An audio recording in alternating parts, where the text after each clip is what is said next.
coming in to talk about some current events and what's... It's a nice day for a walk, so why not? I hitched here from Montreal.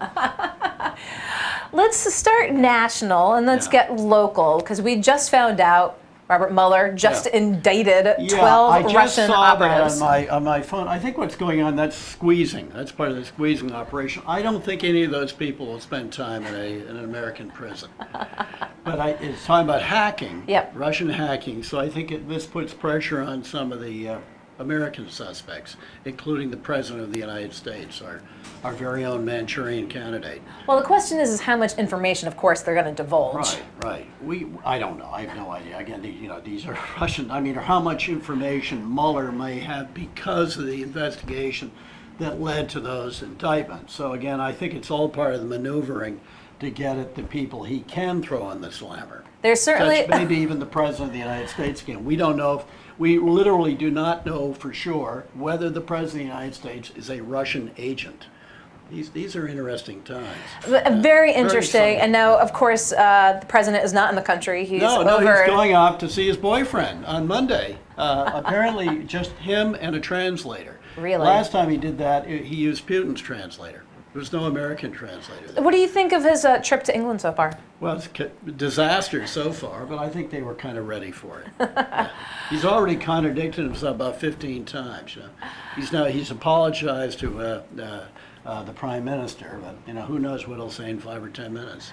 Well, let's stick with the President for now. Let's go back. It seems like eons ago, Monday night, the grand unveiling of the latest Supreme Court nominee, Brett Kavanaugh, was predicted, Sunday and Monday that he was going to be the one. What's your take on the latest? Well, he likes baseball.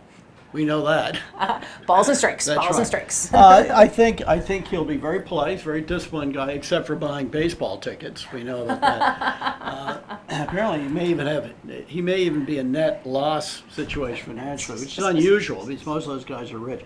I think what will happen at the hearing, he'll be confirmed. The hearing, he'll be evasive or lie about what he's going to do. Then he gets it, and he'll how do I put it? Once he gets in office, he'll pretty much do everything that the Trump wing of the Republican Party, which basically means the Republican Party, wants to do. He'll take a very expansive view of presidential powers under President Trump, and then when the next Democratic president comes along, if there is one, he'll take a very restricted view of their powers. That's what I predict. That's I think he will. The prediction. Yeah, that's what I think it'll be. He's an ideologue. He's very pleasant. He got apparently some of his students at Harvard. You read about that? They liked him. Apparently, the people at Yale didn't like him as much. I got a friend of mine at Harvard who said he was wonderful and really a major humanitarian, and the people at Yale hate him. So this is going to be very entertaining. He's apparently pleasant, as you should be, like Neil Gorsuch. So no, I think it was pretty much as expected. It was expected. He's a lot poorer than I thought, though. With the tickets. We had Jared Goldstein and Roger Williams, law professor, in on Tuesday to sort of parse it. And one of the interesting things we talked about was, sort of what Kavanaugh said that evening, the strict adherence to the Constitution. And Jared Goldstein said, each justice has to issue an opinion. That's right. You are intimately involved in your own personal beliefs with any of the rulings. You can't say that it's political. just... Right. I mean, they're referring to the 1787 document. It's crazy. It really does have to be updated. It's living. It's minority. It's been for quite a few years now. It's been minority government because of the way the Constitution is set up. If you look at total votes cast for the Democrats and the Republicans, Senate races, certainly for president, it's minority government. Well, do you expect we'll see a little bit of theater during the confirmation process? Yeah, there'll be some. And I think the Democrats will just give up. What else can they do? I think they'll use it to drum up. I think they use it to drum up the base about Roe v. Wade. I think the Democrats are too obsessed with Roe v. Wade. I think they make a mistake in some of these things. They just get kind of carried over, like the business of the Border Patrol, the ICE. There've been some people have talked on the Democratic side about getting rid of ICE. What they really mean is they want to go back to pre-ICE. Have the Border Patrol and these structures, these agencies that existed to address that before 9/11. But instead they say all these things. They're kind of speaking to their base about how evil ICE is. But when they say let's get rid of ICE, Many Americans just think that means they want open borders, and that all these illegal aliens are going to be coming in. It's a total they're going to be coming in. misconception. It's not really what they mean, but that's what's going to be said by Trump and company. They're all these rapists and muggers, and all these people are going to pour across the border.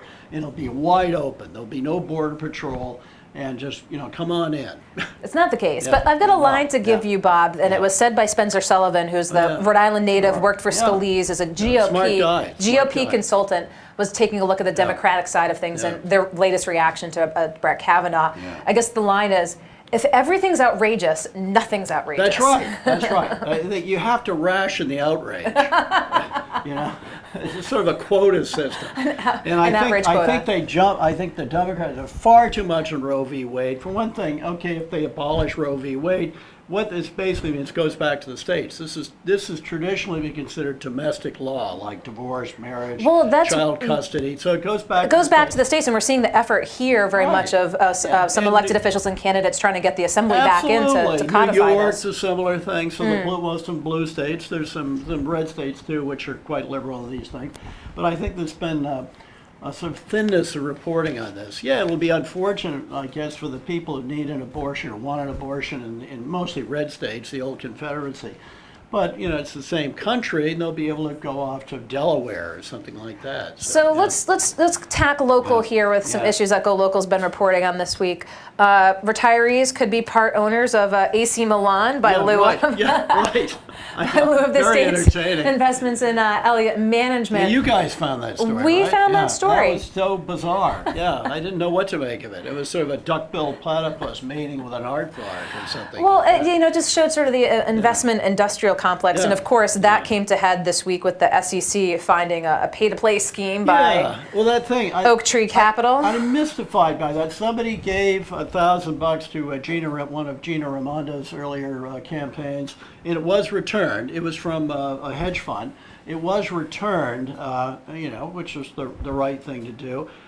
We're all kind of mystified why the governor did not take advantage of what could have been a nice little PR thing, saying, someone gave us this check for $1,000, not a huge amount. And I'm a treasurer. I know SEC regulations. I sent it back. Put the word out. Put the word out.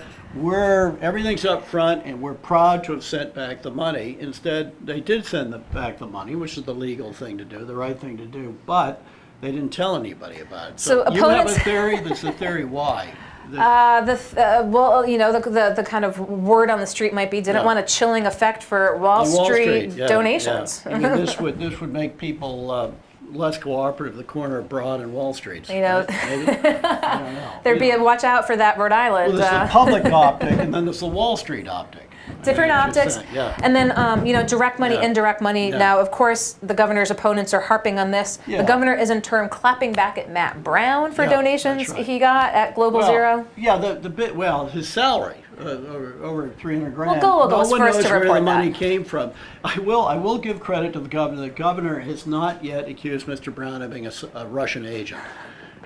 Because this Global Zero was a cooperative thing with the Russians to suppress the nuclear weaponry. Well, it's a primary. We get that, and we've seen so far her kind of looking to the general, so to speak. But we're seeing more and more of her responding to Matt Brown. Yeah, right. I think she's concerned about that. Matt, whom I know a little bit, is a charming character. He's a good speaker. He's sort of now a fresh face. He wasn't when he last ran for statewide office.